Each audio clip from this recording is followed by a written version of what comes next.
Dormir bem é uma necessidade vital e uma boa noite de sono é excelente para o bom funcionamento do organismo. E hoje eu estou ao lado do Dr. Gustavo Passerotti, do Instituto Abaton de Medicina e Saúde, que é otorrinolaringologista e vai falar com a gente sobre ronco e apneia. Existe uma diferença entre o ronco e a apneia? Existe. Como eu disse, o ronco é o som e a apneia já consiste numa entidade médica que acaba acontecendo quando a pessoa sufoca. Então, a oxigenação do sangue durante esse sufoco diminui e o sono se compromete por conta disso. O ronco, a princípio, ele pode ser um ronco simples que não compromete o sono. Já a apneia sempre compromete o sono em graus diversos, levemente ou de maneira considerável. Mas é uma coisa que a gente tem que considerar realmente, a pessoa ronca é uma coisa que está colocando a saúde em risco? É preciso de um tratamento? O que acontece? Sim, tanto o ronco, propriamente dito, aquele que a gente chama de ronco primário, aquele que não repercute na qualidade do sono, quanto o ronco acompanhado da apneia, que compromete a qualidade do sono, tanto um quanto o outro, merecem um tratamento. O primeiro, que é o ronco primário, merece um tratamento porque o parceiro, em geral, acaba sendo atrapalhado pelo ronco. Dizem inclusive que quando a pessoa vai até um consultório, quem tem que ir junto é a esposa, no caso. Porque ele mesmo não vai saber que altura ele ronca, com que frequência, se ele tem aquelas paradas, não é verdade? Em geral, vem sempre um dedo duro. Tem que vir o dedo duro, exatamente. Mas o ronco primário, ele precisa de em geral, a pessoa vem procurar um tratamento porque o parceiro pede para que ele procure.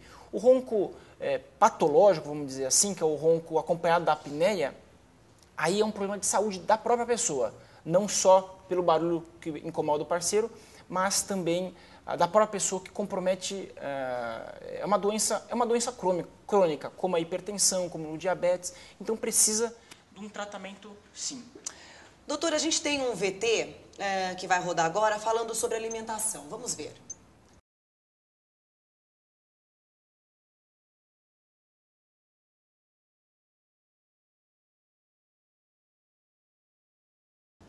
Alimentação, doutor, isso realmente influencia? Como eu te disse, o ronco, acompanhado ou não pela apneia, ele é provocado pelo estreitamento das estruturas faríngeas da garganta, que consiste na mucosa e na musculatura. E essa musculatura não é um arcabouço, não é rígido, então ela vibra. E às vezes mais relaxada está a musculatura, vibra mais. Quando está menos relaxada, a pessoa não ronca. Então, alimentos como o álcool acabam fazendo com que haja o relaxamento da musculatura e, portanto, o ronco se torna uma coisa mais frequente. Quer dizer, então, assim, dependendo da alimentação que a gente tem, se eu tomo um vinho que eu fico mais relaxada, automaticamente essa região minha relaxa também? Na verdade, toda a musculatura do corpo como um todo relaxa e a faringe não é diferente. Por isso a pessoa ronca mais? Por isso a pessoa ronca mais. Mas nem todas as pessoas que bebem o álcool, bebem um vinhozinho, vão ter o ronco.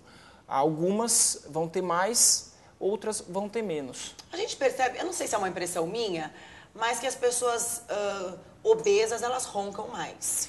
Por quê? Porque o obeso acaba, a estrutura da faringe, toda a região do arcabouço faríngeo acaba sendo mais estreito também. Então, o obeso, ele é obeso em todo o corpo. Não é só na barriga, não é só no bumbum, não é só na perna, não é só na coxa. Também a região cervical acaba ficando propensa ao estreitamento. Tem como a gente olhar uma pessoa na rua e falar certeza, essa pessoa ronca? Certeza não dá, mas tem algumas dicas que a gente acaba percebendo. Por exemplo, a formação da região, da estrutura óssea da mandíbula, a anatomia do pescoço, os pescoços tem você olhando o pescoço mais curto, mais cheinho, você fala, a chance, ou a pessoa mais obesa tem uma tendência maior ao ronco, por conta desses motivos que a gente acabou de falar. Então, não dá para ter certeza, mas dá para ter uma ideia de que é provável de que essa pessoa ronque. E homens roncam mais do que as mulheres? Não. A função hormonal, nesse caso, não influencia. Por que será que a gente tem essa impressão de achar que os homens roncam mais? Será que talvez porque os homens talvez se cuidem menos com relação ao peso? É prudente, é prudente. A gente tem uma pergunta das pessoas nas ruas, vamos conferir.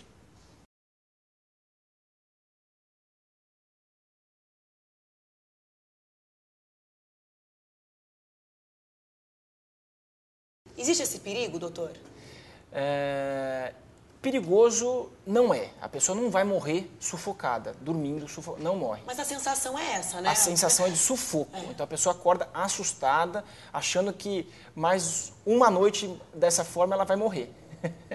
Mas por isso precisa de tratamento, porque, como eu falei, a oxigenação do sangue diminui, sobrecarrega-se estruturas vasculares, o coração tem que bombear mais sangue, o cérebro não recebe oxigênio da maneira que deveria receber, então o sono fica comprometido, a pessoa tem uma repercussão no dia a dia da pessoa, falta concentração, sonolência durante o dia, a pessoa numa sala de espera, não consegue esperar, já dá uma cochilada, dor de cabeça, por conta de uma noite mal dormida, fora que acaba facilitando ou dificultando, na verdade, o tratamento de doenças crônicas, como pressão alta.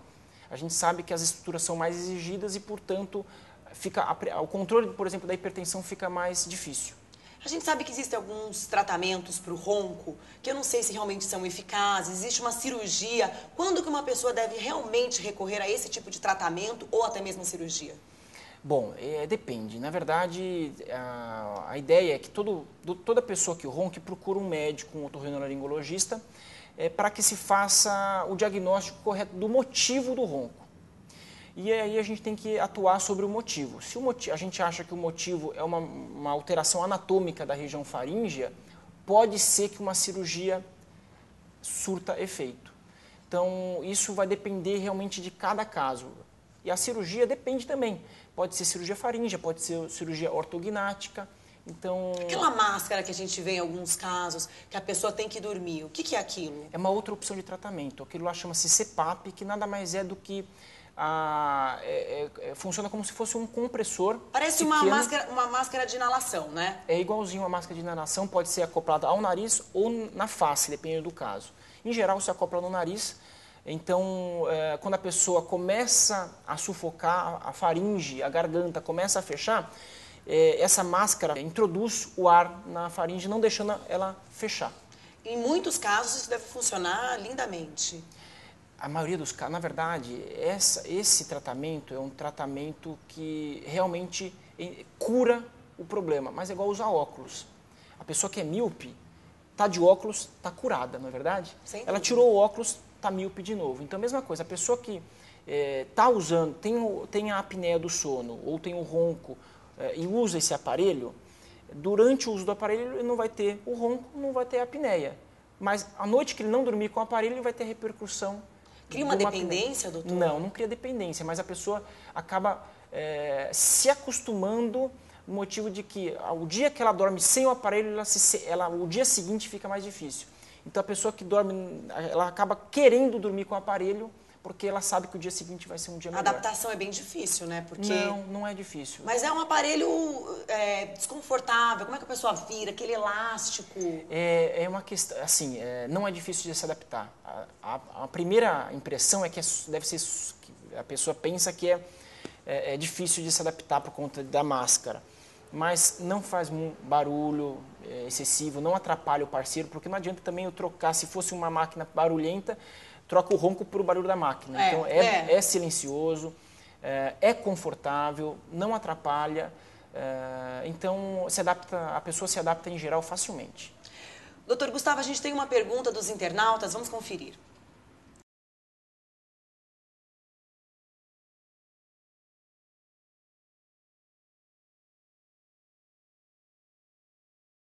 E aí, doutor? Se eu virar de barriga para cima, eu ronco mais? Em geral, sim. Em geral, sim. A posição, em geral, quando a pessoa dorme de barriga para cima, em geral, é mais favorável para roncar. mas nem sempre. Tem pessoas que roncam em qualquer posição. Mas existe uma pessoa que fala, vira de lado, que eu consigo dormir melhor, vira para o outro lado. Eu acho que é uma questão de adaptação realmente. Mas em que caso que a pessoa deve se preocupar de fato, doutor? Se ela tem essa apneia, se ela consegue sozinha ver isso, é o parceiro que tem que avisar? Como que funciona? Em que situação que eles te procuram? De ambas as formas. As pessoas que têm parceiros, que evidenciam o problema e falam, você está sufocando, você está parando de respirar, ela vai avisar o parceiro, a pessoa, entre aspas, o roncador, para procurar uma ajuda médica. E às vezes a pessoa não tem um parceiro, não sabe que tem, mas a pessoa acorda sufocada. Então a pessoa sabe que está sufocando à noite e também vai procurar um médico. Então, as duas, de qualquer forma, é importante que se procura saber o grau de comprometimento que está tendo o sono da pessoa. Tem idade para começar a roncar? Não tem idade. Desde pessoas, crianças podem roncar, mas por outro motivo em geral. O motivo das crianças é um pouquinho diferente do motivo do adulto em geral, mas não tem idade. Bom, tá dado o recado. E você aí de casa que tem dúvidas, acessem o nosso site, entrem em contato com a nossa produção. Gostaria de te agradecer, doutor Gustavo. Eu que agradeço. E vocês continuem ligados no programa Pílulas de Saúde.